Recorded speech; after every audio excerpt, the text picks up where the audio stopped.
why do people think there's something wrong with you? Yeah. But I legitimately 48 minutes of Kanye West rambling on everything uncontrollably, including like building a fucking cult. And Joe Rogan's like third question chiming in overall is, why do you think people think there's something wrong with you when you're so productive? That's fucking awesome. That's an awesome take. like you've been medicated. They've put you away, right? They've brought you to how did that happen? Well, I'll say these two things. I think very three-dimensionally. I don't think in the black and white lines that I've been programmed to think in. And I think in full color. So when I talk, I have to describe a thought in 5 ways. You know, we enjoy food that has multiple seasoning in it. We enjoy music that has multiple instruments. So when I talk, it's not a rant, it's a symphony of ideas. How big is the knot? Dude, my entire back is fucked up. Every part of my back has a knot. For those of you who are wondering, I use this, I don't know what the it's called, okay? But it's just to unroll like these knots that I have on my back. And they're always up. And that's why I'm constantly using this thing. It's really bad. It's really, really bad. And I think it's bad because it's just, I'm old and because I sit too much. And when you collect them, you say, oh, these are all these things that connect. Yeah, you know, I just tell the truth. And telling the truth is crazy in a world full of lies. That's simply it. But none of the things you're saying are crazy. None of the things you said are crazy. It's fascinating the way you think. Right. Because I can see that you're thinking in all these different layers and you're looking at things from all these different perspectives and they all come together out of your mouth in like a tornado of ideas. Mm-hmm. Now, if someone wants to just have a conversation with you back and forth, I could see where they would go, this guy's crazy. He just doesn't stop. He's just ranting. But what I'm seeing is just you're a very thorough thinker. You're thinking at things independently, but you're thinking at things in a massive perspective. Now, who convinced you that that's bad? Have you always been this way, or were you was it less manageable before? Did you have issues with it before? Yeah, I believe before I found Christ and gave my life to God, I would try to lean on my own understanding, and that's the universe is like a black hole of information. What do you mean by your own understanding? Meaning when people ask Einstein, said, you're the smartest person, what would you like to know? Einstein's response was, I'd like to understand the mind of God. Meaning God is all knowing and we can only know or see. And for me as a visionary, we can only know or see what God allows us to see and what he feels we're ready. Did he say that? I have to look it up now. That sounds like a AZ quotes fake quote or something. I'd like to understand the mind of God. He said that he would like to know if God had any choice in the creation of shit. I have terrible knowledge and got one of those things because it's on your stream and it helped a bunch. Thanks, fam. Also, what kind of office share do you have? I have a Herman Miller. Okay, I don't know. He has said something about it. He has said something similar to that.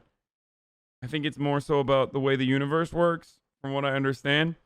But regardless, yeah, Einstein spoke about God metaphorically. He always was secular. God was just shorthand for the universe. Yeah, I think that I bet Donald Trump Jr. is fuming because Hunter Biden's dick is bigger. Wait, does Hunter Biden have a nice dick? I bet he does. To see and understand, to maximize what our Maslow's hierarchy of need chart is, you know, what sets our dopamines, what sets our serotonins off, what makes us feel good. Mm-hmm. Basically, like, you know, we did a good deed and it's like it was somehow where, you know, just doing a beat for a famous person or just doing a beat for a local dope rapper really meant a lot to me when I was 14 years old. Doing a beat for just anyone famous that had a major record deal was a lot to me at age 19.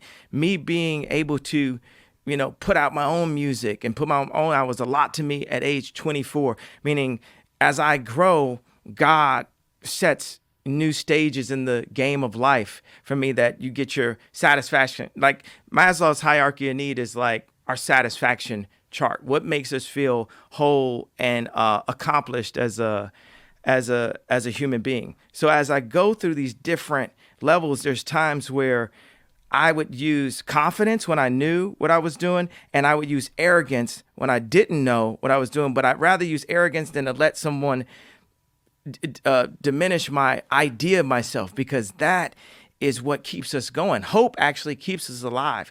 Anybody you ask, most people, it's like, do you want tomorrow to come? And they say yes. They have hope for it.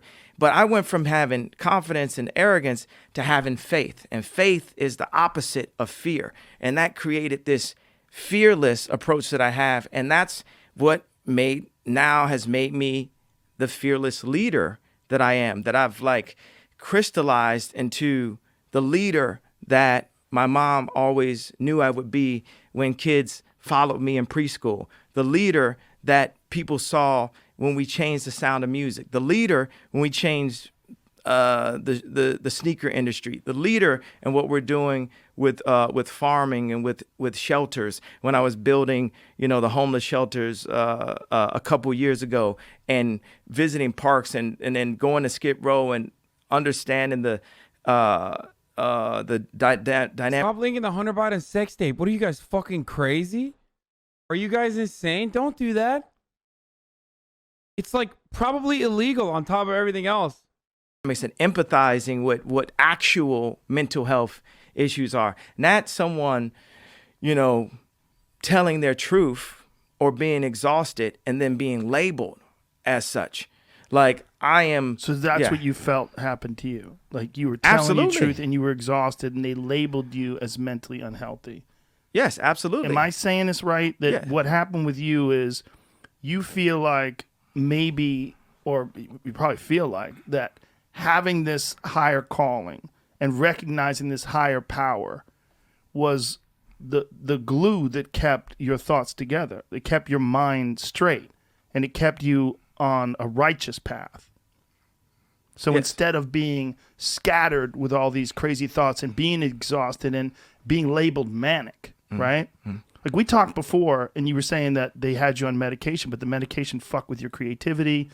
It fucked with all kinds of things. Or it blocked my ability to channel what God wanted me to do. But we're all on medication right now. Did you use toothpaste with fluoride today? It blocks your pineal gland. And they put children on it, and we put our kids on it. It's inside the deodorants that we use. It's all these things to create like a disconnect to God, to serve that. It's like, are you serving man? Are you serving? And there it is. If Kanye wasn't Kanye West and he was saying this as like, is this not the first guy who said those things in front of Joe Rogan? Okay. But if it wasn't Kanye West saying it, you'd be like, oh, that's so funny. That's Alex Jones. He's being crazy. Ha ha, lol. Meanwhile, when Kanye says it, you're like, well, I really do appreciate his discography. So I think I'm going to go with, yeah, no, he's a visionary. The one and only master. But what did they tell you? Yeah. When they said that they were going to put you on medication, what did they put you on, and what did they tell you? One of my favorite things that they did is they put me on this medication that made me gain a lot of weight. And I said, I'm not going to take this. And they said, okay, we got a medication you could take where you won't gain weight. And this shows you they were trying to kill a superhero, slowly trying to kill genius, trying to make me not feel like I could run for president, make me not feel... Come on, dude. Hey. Remember when some of you were like, oh, he looks fat. Like, he's probably taking the medication again. Thank God he's doing well.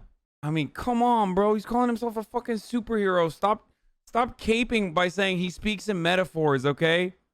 Feel like I can go be born in Atlanta, grow up on the south side of Chicago, go into music, go and win all these Grammys, change the sound of music and the look of stage performances, all that, and then still end up in $53 million of debt. What music industry has people going to the exact debt of the house that they think they're going to buy after the tour is over. And it's strategized. There's criminals all over everyone's almost accounts in the music industry. It's not a safe place. It's a treacherous place. So filled with money. As soon as things are filled with money, they're filled with people that are trying to take advantage of other people. It's filled with money. Bees come to honey. Exactly. Yeah. So they put you on this ship because you were exhausted. What did they put you on? You know, I can research. I'm actually forgetting the exact medication that they had. But what did it do to you? The main thing that it did is it destroyed my confidence. It made me this shell of who I really am. It like grayed over my eyes. It made the Mustang not buck anymore. They sedated you. Yes. Yeah. And what was the thought process behind it when you talked to a doctor about this? What did they tell you was wrong with you? They told me I was bipolar.